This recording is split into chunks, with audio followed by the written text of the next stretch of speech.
এক ব্যক্তির জায়গায় আরেক ব্যক্তিকে বসানোর জন্য আমরা আন্দোলন করিনি, বললেন আখতার হোসেন। আরো জানিয়ে দেব, দাবি আদায়ের ৭২ ঘন্টা পরিবহনে ধর্মঘটের হুঁশিয়ারি। এবং সর্বশেষ জানিয়ে দেব, সেনাপ্রধানের প্রশংসা করে অজানা তথ্য দিলেন সার্জিস আলম। এক ব্যক্তির জায়গায় আরেক ব্যক্তিকে বসানোর জন্য আন্দোলন করেনি, বললেন আখতার হোসেন। জাতীয় নাগরিক পার্টির সদস্য সচিব আখতার হোসেন বলেছেন, ১ বছরে ২ জুলাই আমরা যখন হাসিনাকে উত্থান করেছি তখন এক ব্যক্তির জায়গায় আরেক ব্যক্তিকে বসানোর জন্য আন্দোলন করেনি। আজ শনিবার বিকেল ৫টায় ভৈরব শহরে বঙ্গবন্ধু সারণী সড়কের নদী বাংলা সেন্টার সংলগ্ন এলাকায় দেশ গড়তে জুলাই পদযাত্রা সভায় তিনি এসব কথা বলেন। আখতার হোসেন বলেন, অতীতের সরকার লুটপাট, চাঁদাবাজি, দখলবাজি, টাকা পয়সা পাচার, সন্ত্রাসী কর্মকাণ্ড করে দেশকে ধ্বংস করে গিয়েছে। হাসিনা তার পরিবারকে লুটপাটের সুযোগ দিয়ে হাজার হাজার কোটি টাকার মালিক করে দিয়েছে। তিনি বলেন, ভৈরবকে জেলা করে সময়ের দাবি ছিল, কিন্তু হাসিনা করেনি। সেই দাবি পূরণ হবে, বাংলাদেশের সব প্রতিষ্ঠান জনগণের হবে। এই কারণে আমরা ২৪শে গণ অভ্যুত্থানের অংশ নিয়েছিলাম। তিনি আরো বলেন, গণ অভ্যুত্থানে যারা জীবন হারিয়েছিলেন, পুণ্যঙ্গরত করেছিলেন, তাদের প্রতিদান দেশবাসী কখনো ভুলবে না। আখতার হোসেন বলেন, বাংলাদেশের নতুন স্বপ্নের বিরুদ্ধে যদি কেউ বিরোধিতা করে তবে ভৈরববাসীকে নিয়ে আমরা দুর্বার প্রতিরোধ করে তুলব।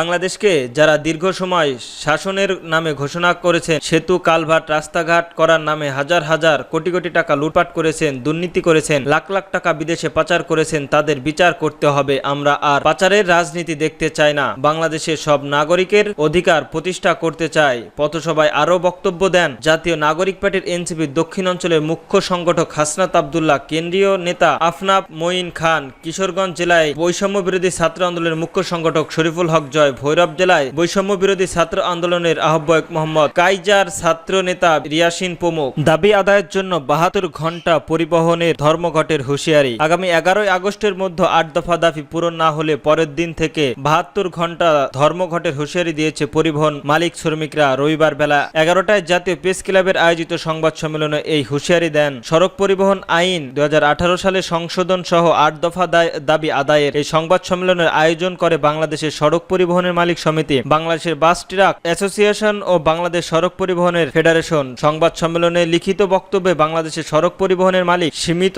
সচিব সাইফুল্লাহ আলম বলেন, ১১ই আগস্টের মধ্যে দাবি পূরণ না হলে পরদিন ১২ই আগস্ট সকাল ৬টা থেকে ১৫ই আগস্ট সকাল ৬টা পর্যন্ত ৭২ ঘন্টা দেশের সকল প্রকার বাণিজ্যিক পরিবহন, বাস, ট্রাক, কারভার্ট, ভ্যান, প্রাইভেটকার, পণ্যবাহী পরিবহন চলাচল বন্ধ থাকবে। তিনি বলেন, সড়ক পরিবহনে দেশের জন্য একটি গুরুত্বপূর্ণ সেক্টর, জাতীয় অর্থনৈতিক, যোগাযোগ ব্যবস্থা ও পণ্য পরিবহনের অন্যতম গুরুত্বপূর্ণ ভূমিকা রাখে। তাই এই সেক্টরকে সুশৃঙ্খল, যানজটমুক্ত, দুর্ঘটনামুক্ত ও চাঁদাবাজ মুক্ত করে উন্নত, যাত্রী সেবা বান্ধব, সর্বজনীন পরিবহন ব্যবস্থা গড়ে তোলার জন্য আমরা অঙ্গীকারবদ্ধ। সাইমন ফুল আলম আরো বলেন, সম্প্রতি সরকার নির্দেশে ২০ ও ২৫ বছরের পুরাতন বাস ও ট্রাকের সড়ক থেকে অপসারণের জন্য বিআরটি এর কার্যক্রম প্রতি পরীক্ষিত দেশের বিভিন্ন জেলা ও বিভাগের মালিক শ্রমিকরা আঞ্চলিক ধর্মঘট ডাক দেন। সেনাপ্রধানের প্রশংসা করে অজানা তথ্য দিলেন সার্জিস আলম। ২০২৪ সালের ৫ই আগস্টের পর জুলাই আহতদের দেখতে প্রতি শনিবার সিএমএইচে যান সেনাপ্রধান। এই তথ্য জানিয়েছেন এনসিপির মুখ্য সংগঠক উত্তর অঞ্চলের সার্জিস আলম। এছাড়াও সেনাবাহিনীর এবং সেনাপ্রধানের প্রশংসা করে কয়েকটি অজানা তথ্য জানিয়েছেন তিনি। আজ রবিবার নিজের ভেরিফাইড ফেসবুক পেজের দেওয়া এক পোস্টে এসব তথ্য জানান। কয়েকটা